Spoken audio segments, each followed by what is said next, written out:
Welcome to Shukla study point. आप सभी का स्वागत है आपके अपने YouTube channel Shukla study point में। मैं शिवम शुक्ला आप सभी दोस्तों का हार्दिक स्वागत करता हूं।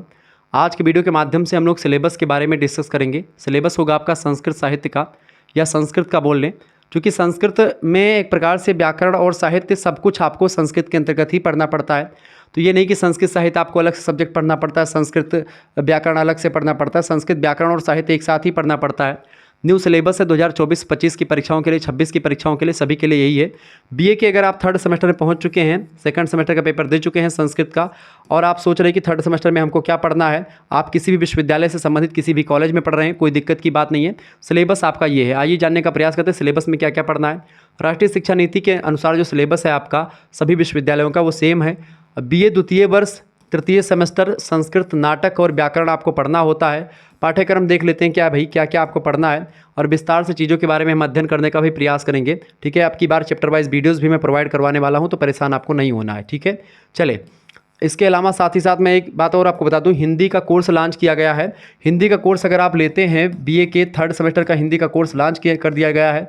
अगर आपको इसका कोर्स लेना है तो आपको एक प्रकार से SMS करना होगा 91 61 93 60 62। ये नंबर नोट कर लीजिएगा, मेरा नंबर है। इसी पर आपको व्हाट्सएप SMS कर देना है। मात्र 100 रुपये हिंदी के कोर्स की प्राइस रखी गई है। उसी हिंदी के कोर्स में आपको क्या मिलेगा, जैसे संस्कृत का मैं क्लास लूँगा, इसकी भी PDF वगैरह जो होगी, संस्कृत की PDF हो गई, सोशियोलॉजी, पॉलिटिकल साइंस, हिस्ट्री, सभी की एक एजुकेशन, ठीक है, हर एक सब्जेक्ट की। इसके अलावा थर्ड सेमेस्टर में आपको एक प्रकार से को करिकुलर कोर्स होता है जिसको human values and environmental studies बोलते हैं। उसकी भी PDF नोट्स और उसके भी लेक्चर्स जो होंगे इसी कोर्स में मिलते रहेंगे। यानी कि ये कोर्स जो हिंदी का आप लेंगे, ये एक प्रकार से आपके लिए बहुत ही विधिवत काम करेगा, और इसमें आपको संस्कृत हिंदी सभी के एक प्रकार से लेक्चर्स आपको मिलेंगे।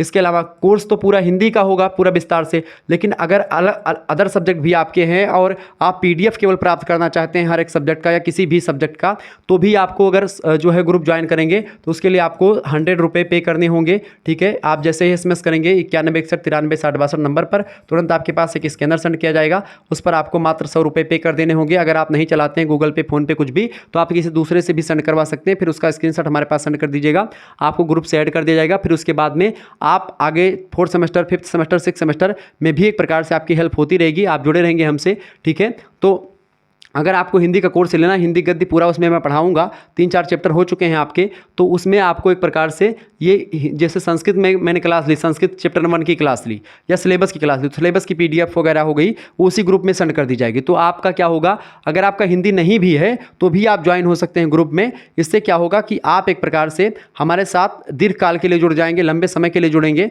और एक प्रकार से चीज़ें जान पाएंगे। ठीक है, ये बात आप ध्यान रखेंगे। अब आइए जानने का प्रयास करते हैं कि आखिरकार कैसे कैसे हमको पढ़ना है। जैसे चैप्टर 1 की क्लास हुई मान लेते हैं संस्कृत की, तो इसका भी PDF जो होगा संस्कृत का, वो एक प्रकार से आपको कहाँ पर मिल जाएगा, इसी ग्रुप में मिल जाएगा। और अब की बार जो क्लास होगी उसके ऑब्जेक्टिव क्वेश्चंस भी मैं सोचूंगा कि एक प्रकार से उसी के तहत मैं बता दूँ। ठीक है, ध्यान रखेंगे चीज़ों को। तो आप लोग एक प्रकार से कोर्स को ज्वाइन कर सकते हैं जल्दी से जल्दी।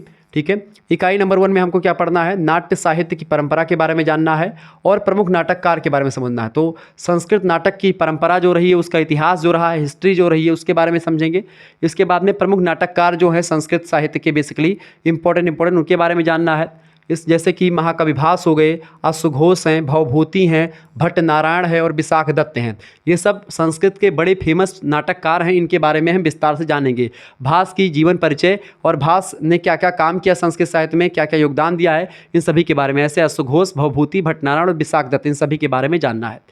इकाई नंबर 2 में हम लोग क्या पढ़ेंगे, इकाई 2 में हम लोग अभिज्ञान शकुंतलम के बारे में पढ़ेंगे। अभिज्ञान शकुंतलम जो एक प्रकार से रचना है, कालिदास की रचना है, तो 1 अंक से लेकर के 1 से 2 अंक तक एक प्रकार से आपके पाठ्यक्रम में संकलित है। नाटक का अंक है, इसके बारे में विस्तार से हम जानेंगे। अभिज्ञान शकुंतलम की पूरी स्टोरी आपको समझाएंगे।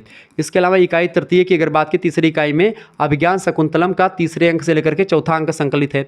ठीक है, तो इसके बारे में पढ़ेंगे। यानी अभिज्ञान शकुंतलम के बारे में विस्तार से मैं आपको बताऊंगा, पूरा एक एक डिटेल समझाऊंगा। ठीक है, इसके बाद में इकाई नंबर 4 में क्या पढ़ना है आपको, स्वप्नवास उदत्तम के बारे में पढ़ना है, इसका प्रथम अंक पढ़ना है। ठीक है, तो इस तरीके से ये आपको अभिज्ञान शकुंतलम और स्वप्नवास उदत्तम जो रचना है, नाटक है, इन 2 नाटकों के बारे में आपको विस्तार से जानना है। ठीक है, ये उसके बाद में जो अगली इकाई आपकी आएगी, द्वितीय भाग, अगली इकाई आएगी इकाई नंबर 5। इसमें क्या पढ़ना है, रूप सिद्धि सामान्य परिचय, रूप सिद्धि का सामान्य परिचय, चूंकि व्याकरण में रूप सिद्धि पढ़ना पड़ता है तो उसका सामान्य परिचय जानेंगे। अजंत प्रकरण में लघु सिद्धांत कौमुदी एक ग्रंथ है, उससे संबंधित जो अजंत प्रकरण है उसके बारे में जानेंगे। फिर पुल्लिंग के बारे में, जैसे राम, सर्व, हरि, सखी, इन सभी के पुल्लिंग को समझेंगे। इनकी सूत्र, व्याख्या और शब्द रूप सिद्धि कैसे होती है इसके बारे में विस्तार से आप लोग जानने का प्रयास करेंगे। 6वीं इकाई में हम लोग अजंत प्रकरण लघु सिद्धांत कौमुदी के बारे में समझेंगे। इसमें स्त्रीलिंग में रमा, सर्वा, मति, नपुंसक लिंग, ज्ञान, वारी, इन सभी के बारे में सूत्र, व्याख्या और शब्द रूप सिद्धि के बारे में आपको जानना है, तो ये समझेंगे। इसके बाद में अगला जो इकाई है 7वीं इकाई, इसमें आपको क्या पढ़ना है? 7वीं इकाई में हलंत प्रकरण के बारे में समझना है। लघु सिद्धांत कौमुदी से पुलिंग, इदम, राजन, तद, अस्मद, युष्मद, ये पढ़ना है। सूत्र, व्याख्या और शब्द रूप सिद्धि पूरा विस्तार से जानना है। इसके अलावा इकाई 8वीं में हलंत प्रकरण के बारे में समझना है। लघु सिद्धांत कौमुदी से स्त्रीलिंग में किम, अप और इदम, ठीक है। नपुंसक लिंग में इदम और अहन, सूत्र, व्याख्या और शब्द रूप सिद्धि के बारे में जानना। तो ये व्याकरण है संस्कृत का। सेकंड भाग में व्याकरण और प्रथम भाग में आपको नाटक पढ़ना, जैसे आपने प्रथम सेमेस्टर में देखा था। तो इस तरीके से चीज़ें आपकी क्लियर हुई। मिलेंगे फिर हम नेक्स्ट वीडियो में। इसके अलावा हिंदी का एक प्रकार से जो चैप्टर नंबर 3 है और हिंदी उपन्यास, इसकी भी एक क्लास हो चुकी है। तो हिंदी का कोर्स अगर जिन छात्रों को लेना है तुरंत ले लीजिए। SMS करें हमारे नंबर, व्हाट्सअप नंबर 91 61 61 93 60 62 पर तुरंत SMS करें और कोर्स जो है ज्वाइन करें हिंदी का, ठीक है। उसमें आपको बहुत जानकारी मिलेगी और संस्कृत के भी PDF वगैरह वहाँ पर मिलते रहेंगे, ठीक है। धन्यवाद, मिलती है फिर नेक्स्ट वीडियो में। तब तक के लिए जय हिंद, जय भारत। आप सभी का बहुत बहुत धन्यवाद हमारे से जुड़ने के लिए। इसी प्रकार से अपना प्यार हमेशा बनाए रखेंगे, ठीक है। बहुत बहुत धन्यवाद।